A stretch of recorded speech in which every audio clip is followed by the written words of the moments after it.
तर या सगळ्या घडामोडींमधनं आता नगरमधनं एक मोठी बातमी, ब्रेकिंग न्यूज नगरमधनं पुढे येते आहे। संग्राम जगताप हे विजयी झाल्याचं कळत आहे। नगरमधनं ही मोठी बातमी आहे। नगर शहरमधनं संग्राम जगताप यांनी विजय संपादित केलेला आहे। जगताप 37,343 मतांनी विजयी झालेले शरद पवारांच्या राष्ट्रवादीच्या कळमकरांचा जगताप यांनी पराभव केलेला आहे। नगर शहरमधनं ही मोठी घडामोड, संग्राम जगताप हे विजयी झालेले। संग्राम जगताप यांनी 37,000हून अधिक मतांनी हा मोठा विजय संपादित केलेला आहे। शरद पवारांच्या राष्ट्रवादीकडनं कळमकर यांनी त्यांना आव्हान उभं केलेलं होतं आणि या आव्हानाचा सामना करत आता जगताप यांनी विजय संपादित केलाय। मुख्यमंत्री शिंदे या ठिकाणी जल्लोषामध्ये कार्यकर्त्यांसोबत।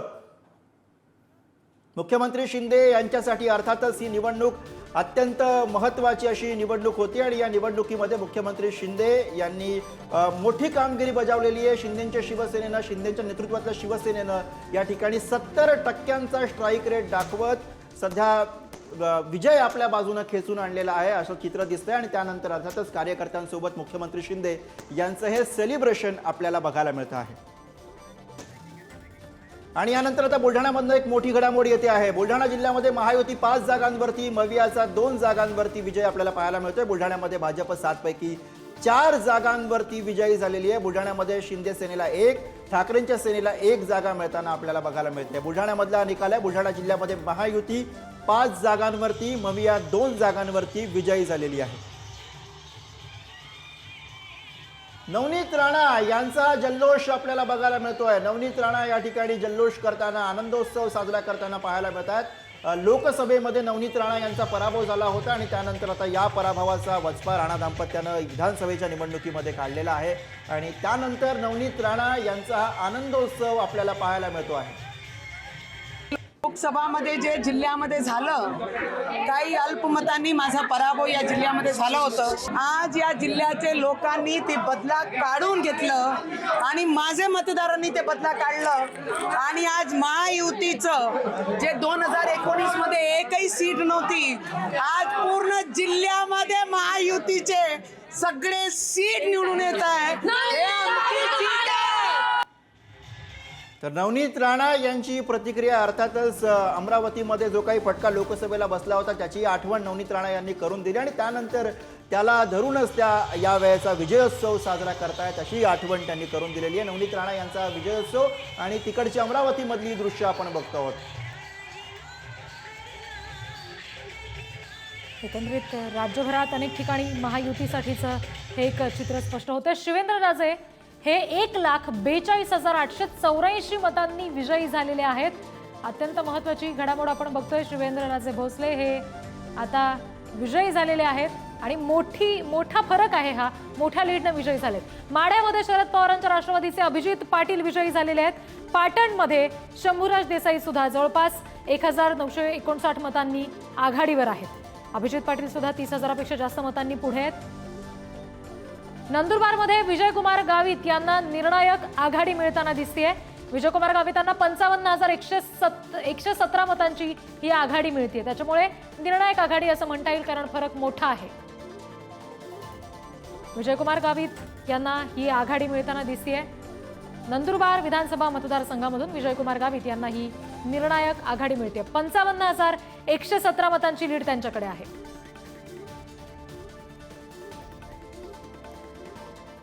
आणि यानंतर आता कोकणामधनं एक मोठी बातमी पुढे येते आहे। कोकणामध्ये वैभव नाईक हे पराभूत झालेले आहेत। ठाकरेंच्या शिवसेनेचे वैभव नाईक हे कोकणामध्ये पराभूत झालेले आहेत। कोकणामधनं ही मोठी बातमी, कुडाळमधनं वैभव नाईक यांचा पराभव झालेला आहे। शिंदेच्या शिवसेनेचे निलेश राणे हे विजयी झालेले आहेत। कोकणामधनं मोठी घडामोड म्हणून याकडे बघावं लागणार आहे। 2 राणे बंधू या वेळेला निवडणुकीमध्ये विजयी झालेले आहेत। आता निलेश राणे यांनी सुद्धा विजय संपादित केलेला आहे आणि वैभव नाईक हे पराभूत झालेले आहेत। कुडाळमधनं मोठी घडामोड, मोठी बातमी म्हणून अर्थातच या निकालाकडे बघावं लागेल। नंदुरबारमधनं, मोहोळमधनं शरद पवारांच्या राष्ट्रवादीचे राजू खरे हे विक्रमी आघाडीवरती आहेत। राजू खरे यांना 29,757 मतांची आघाडी दिसते आहे।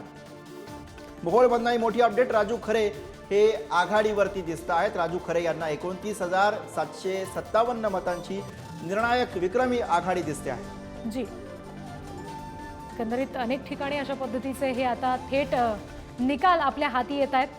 आणखी काही वेळामध्ये अजून स्पष्ट चित्र आपल्या हाती येणार आहे, कारण प्रत्यक्ष विजयी उमेदवार, पराभूत उमेदवार अशी थेट नावं आपल्यापर्यंत पोहोचणार आहेत. अजूनही अनेक फेऱ्या राज्यभरात होणं बाकी आहे मतमोजणीच्या, त्याच्यामुळे या सगळ्या फेऱ्या पूर्ण झाल्यानंतरच संपूर्णपणे निकाल आपल्या हाती येईल. सध्याच्या या महत्त्वाची घडामोडी आपण सध्या बघतोय. आणखी एक महत्त्वाची बातमी आपल्या हाती येते, बघूयात ही बातमी नेमकी काय येते. महानिकाल महाराष्ट्राचा आपण बघतोय. राहुरीमधून बातमी आहे, प्राजक्त तनपुरे सध्या पराभवाच्या छायेत आहेत. राहुरी विधानसभा मतदारसंघामध्ये प्राजक्त तनपुरे सध्या पराभूत होतील अशी चिन्ह दिसत आहेत आणि तिकडे शिवाजी कर्डिले हे विजयाच्या उंबरठ्यावर आहेत. साताऱ्यामधून विजयी झालेले शिवेंद्रराजे भोसले बोलतात, आपण थेट ऐकूया. पहिला तर आधी आनंद आहे आणि देशाचे पंतप्रधान नरेंद्रजी मोदी असतील, अमितजी शहा असतील आणि आमचे नेते आणि ज्यांनी हे महाराष्ट्रामध्ये घडवलं ते मान्य देवेंद्रजी फडणवीस असतील, यांच्या नेतृत्वाचा हा करिश्मा आहे. आणि नक्कीच पुढच्या 5 वर्षांमध्ये देवेंद्रजींच्या नेतृत्वाखाली महायुतीच्या माध्यमातून चांगलं काम महाराष्ट्राला प्रगतीपथावर नेण्याचं होईल. राहिला विषय माझ्या विधानसभा मतदारसंघाचा, तर मी माझ्या सर्व मतदार बंधू भगिनींचं जावळी आणि सातबारा तालुक्यातल्या आणि शहरातल्या मनापासून आभार मानतो. एवढा मोठा विश्वास माझ्यावर त्यांनी दाखवला. मी गेल्या 5-10 वर्षांमध्ये केलेल्या कामाची पोचपावती मी म्हणायचो की मला मिळणार आहे, पण आत्ता जी आकडेवारी बघितली तर अख्खं पावती पुस्तक मला मतदारांनी हातात देऊन टाकले. आणि हा जो विश्वास आहे हा पुढचे 5 वर्ष माझ्या विकास कामांच्या माध्यमातून माझ्या शहरासाठी असेल, सातारा शहरासाठी असेल, माझ्या जावळी तालुक्यासाठी असेल, माझ्या सातारा तालुक्यासाठी असेल, या विश्वासाची उतराई कामाच्या माध्यमातून मी करेन. बाबा, मंत्रिपदाची लोकांची अपेक्षा आहे, तुम्हाला मंत्री मिळावं म्हणून. अपेक्षा, पण शेवटी हे निर्णय पक्ष पातळीवरचे असतात. पक्ष नेतृत्व योग्य निर्णय नक्की घेईल एवढी मला खात्री आहे.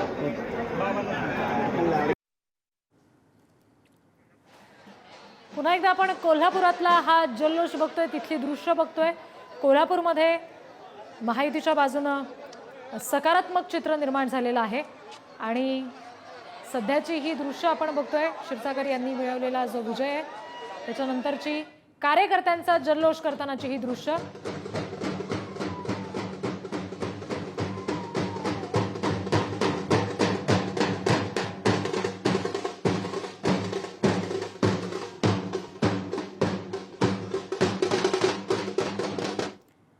अक्कलकोटमधून भाजपचे कल्याण शेट्टी आघाडीवर आहेत. 42,386 मतांची आघाडी त्यांनी घेतलेली आहे.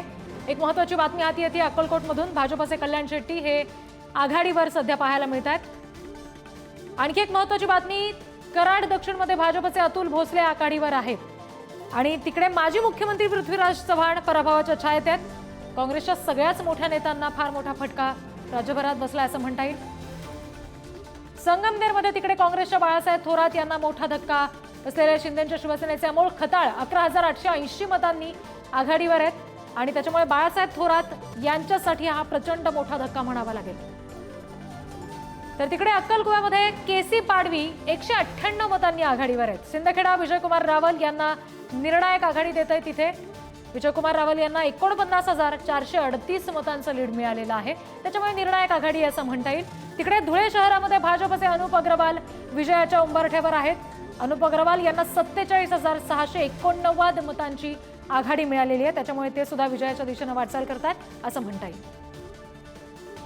नंदुरबारमधून सुद्धा विजयकुमार गावित यांना निर्णायक आघाडी मिळते. 55,117 मतांचं लीड विजयकुमार गावित यांना मिळालंय, त्यामुळे त्यांची सुद्धा नंदुरबार विधानसभा मतदारसंघामध्ये विजयाच्या दृष्टीने वाटचाल सुरू असं म्हणता येईल. तिकडे चिंचवडमध्ये भाजपचे शंकर जगताप आघाडीवर आहेत. 83,342 मतांचं लीड त्यांच्याकडे आहे. चिंचवडमध्ये भाजपसाठी हे सकारात्मक चित्र म्हणता येईल. शंकर जगताप आघाडीवर आहेत आणि ही निर्णायक आघाडी आहे असं म्हणता येईल, कारण मतांची लीड जी आहे तो आकडा मोठा आहे. 83,000च्या पुढे हा लीड आहे. तिकडे कराड दक्षिणमध्ये सुद्धा भाजपचे अतुल भोसले सुद्धा आघाडीवर आहेत. माजी मुख्यमंत्री पृथ्वीराज चव्हाण हे पराभवाच्या छायेमध्ये दिसत आहेत. कराड दक्षिणमध्ये भाजपचे अतुल भोसले हे 21,000हून अधिक मतांनी सध्या त्या ठिकाणी आघाडीवरती आहेत. माजी मुख्यमंत्री राहिलेले पृथ्वीराज चव्हाण यांच्यासाठी हा मोठा धक्का म्हणून अर्थातच या सगळ्या निकालाकडे आपल्याला बघावा लागणार आहे.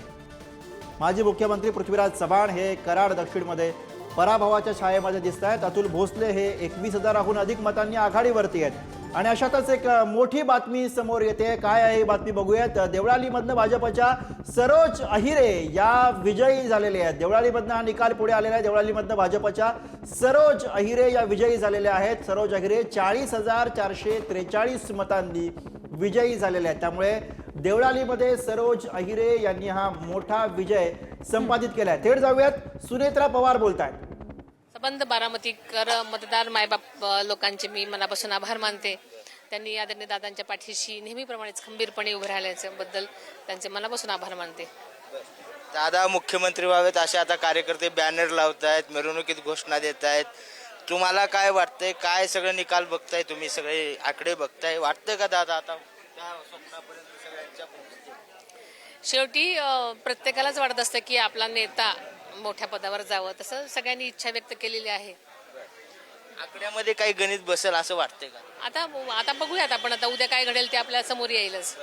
थँक्यू. लोकसभेच्या पराभवानंतर खरं तर हा चांगला विजय आहे. दादा नेहमी म्हणायचे की मला देशात बारामती ओळख करायसारखी करायची. त्याला प्रतिसाद दिला. बारामतीचे दादा अजितदादा इथे लोकांनी दाखवला असं वाटतं. दादांनी गेल्या 35 वर्षापासून जे बारामतीसाठी काम केलेलं आहे, महाराष्ट्रासाठी काम केलं आहे, ते लोकांनी दाखवलेलं आहे. त्यामुळे सर्वांचेच मी मनापासून आभार मानते.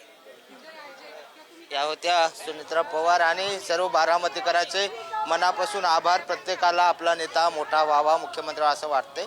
आता आकड्याच्या गणितामध्ये आता उद्या काय होते ते पाहूया, अशी प्रतिक्रिया सुनेत्रा पवार यांनी दिली आहे. व्हिडिओ जर्नलिस्ट निखिल करंदीकरसह बालाजी पोद्दार, पुढारी न्यूज, बारामती. दरम्यान महायुतीच्या कोटातनं मोठी अपडेट. दुपारी 3 वाजता महायुतीची पत्रकार परिषद होणार आहे. शिंदे, फडणवीस आणि अजित पवार हे माध्यमांशी संवाद साधणार आहेत. दुपारी 3 वाजता पुढच्या 1.5 तासामध्ये महायुतीची पत्रकार परिषद होते आहे. काँग्रेसच्या यशोमती ठाकूर 5,973 मतांनी पिछाडीवर आहेत असं कळतंय. तिवसामध्ये भाजपचे राजेश वानखडे आघाडीवर आहेत. काँग्रेसच्या यशोमती ठाकूर या पिछाडीवर आहेत सध्या.